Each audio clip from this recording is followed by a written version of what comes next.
Hello friends, and welcome on this platform. Ils ont essayé de le corrompre. Ça n'a pas marché. Ils lui ont proposé beaucoup de choses, les pourcentages dans les affaires et autres. Ça n'a pas marché. Ils ont même envoyé des émissaires africaines. Vous comprenez ce que je veux dire par là, les amis. Quand on dit émissaire africaine envoyé par la France au Burkina Faso, vous savez de quoi il est question. Ça n'a pas marché. Ils ont commencé par les menaces d'un potentiel coup d'État ou contre-coup d'État. Ça n'a pas marché. Ils ont essayé d'instiguer, d'envoyer des gens pour déstabiliser Ibrahim Traoré. Ça n'a pas toujours marché. Ce n'est pas parce que Ibrahim Traoré est tellement fort. C'est parce que ce qu'il est en train de faire plaît à beaucoup de personnes. Et la jeunesse qui est majoritaire au Burkina Faso aujourd'hui, les amis, voit les choses de la même direction qu'Ibrahim Traoré. La jeunesse africaine aujourd'hui veut le changement. Un changement profond. Et cette jeunesse se reconnaît en Ibrahim Traoré. That is exactly what is taking place in Burkina Faso. Le président Traoré a dit lui-même qu'il y a eu beaucoup de tentatives de coup d'État. Pour ceux qui nous suivent sur cette plateforme, ils savent que nous avons tiré la sonnette d'alarme à maintes reprises. Et les autorités burkinabées ont pris ça au sérieux. Ils ont enquêté et ils ont arrêté des brigands qui étaient au sein de l'armée. Hors la loi. Oui, les amis. C'est pour cette raison que on demande toujours à Ibrahim Traoré d'être prudent, de mettre ses oreilles au sol pour écouter tous les pas. C'est nécessaire. On ne veut pas que ce qui est arrivé à Thomas Isidore Noël Sankara lui arrive. Parce que c'est une pelle rare. Quand on a les Ibrahim Traoré comme ça, chacun à sa manière devrait le protéger, les amis. Et là, maintenant, les amis, entrez dans cette saga. C'est quelle saga? C'est mercenaires, ou du moins des agents de la DGSE de la France, envoyés au Burkina Faso pour fomenter un coup d'État, pour déstabiliser le Burkina Faso. Les gars arrivent sur plusieurs identités et beaucoup de passeports. Et quand on met la main sur eux, ils disent quoi? Ils sont des techniciens, des réparateurs d'ordinateurs à l'ambassade de la France. Ils ne savent pas qu'avec tonton Vladimir Poutine, il y a beaucoup d'informations qu'ils n'arrivent pas à cacher. Oui, ils pensaient que c'était hier, ils pouvaient cacher les informations et venir déstabiliser les pays. Donc ces 4 bonhommes, c'est hors la loi, ont été cueillis à Ouagadougou et enfermés. C'est de ça qu'il est question. Comme à son habitude, Emmanuel Macron a hurlé, wararara, wararara, vraiment, il y aura des représailles et tout. Pour rien. Il bavarde pour rien. Parce qu'il sait que s'il veut utiliser la Côte d'Ivoire pour déstabiliser le Burkina Faso, c'est Ouattara qui saute directement. Ils ont commencé à intégrer dans leur tête que la jeunesse africaine est contre toute leur manipulation. La jeunesse en a marre d'être traité comme des vents nu-pieds parce qu'ils veulent entrer en Europe. Et en même temps, les Européens viennent en Afrique piller l'Afrique. Et on demande aux Africains d'applaudir les pilleurs, les prévaricateurs. Et avec la complicité de certains chefs d'État qui sont des dirigeants dirigés.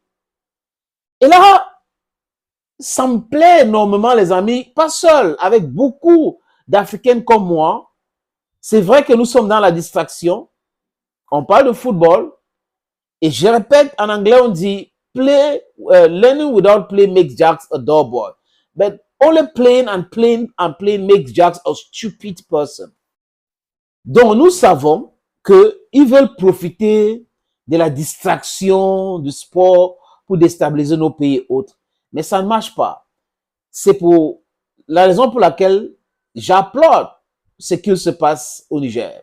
Le fait qu'on les a retiré le contrat à Viola, c'est une bonne chose. L'eau doit être gérée par les autorités, comme au Mali, comme au Burkina et comme dans tous les autres pays d'ailleurs.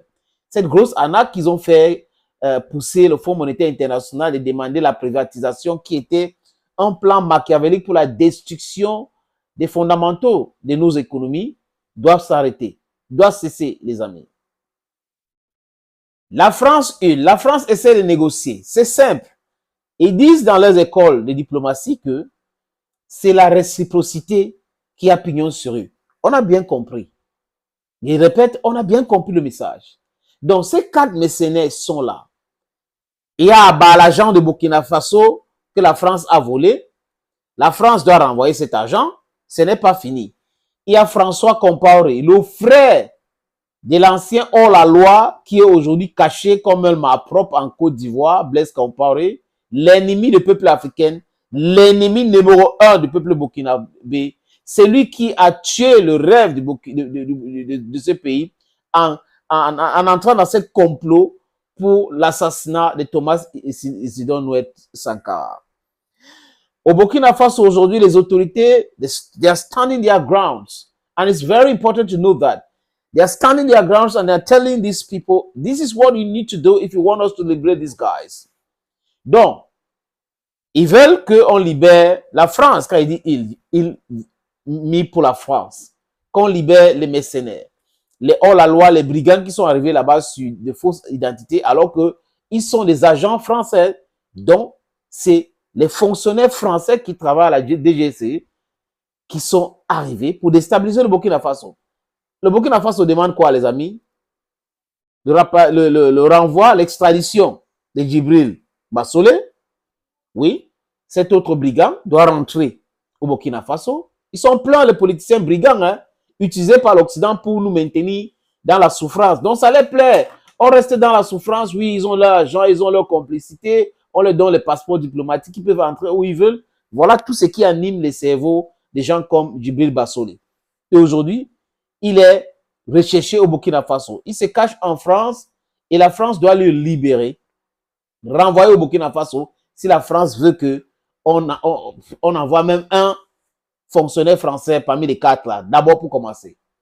Il y a aussi François Compaoré, comme je l'ai dit, le petit frère de l'autre, qui a tellement fait du mal au peuple africain et le mal au peuple burkinabé, qui est accusé d'avoir tué Norbert Zongo. Et il a fui. Il dit non, vraiment, ma sécurité, sa sécurité, quand son père et son frère étaient présents au Burkina Faso, il n'y avait pas ma sécurité. Non, au Burkina Faso, on ne mange pas les gens. On les juge, on les condamne et on les met en prison. C'est de ça qu'il est question. Je répète, Djibril Bassolé, François Compaoré seront jugés et foutus en prison. Parce que c'est en prison. Les amis, je répète encore, leur place est en prison. That is what they need to put in their head. They'll finish in the jails. There's no way you're going to be in the jail, man. François Compaoré, Djibril Bassolé. Et c'est pas tout, hein.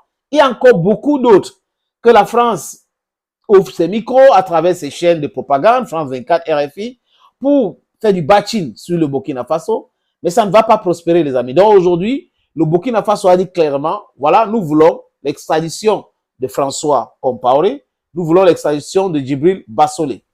Et la France, et après, dès que vous faites ça, c'est 2 contre 2, non? Le Burkina Faso pourra maintenant renvoyer 2. Et après, le reste, vous complétez tout ça. Des escroqueries, le vol et autres. C'est de ça qu'il est question aujourd'hui. On vous a pas envoyé. Vous croyez que vous êtes... Emmanuel Macron pensait quelque part qu'il était tellement intelligent et tout. Mais les amis, il se rend compte aujourd'hui avec tout ce qui se passe que le toumbanisme qui l'anime est très grave. Thank you, friends, for always watching videos on this platform. Thank you again, and bye-bye for now.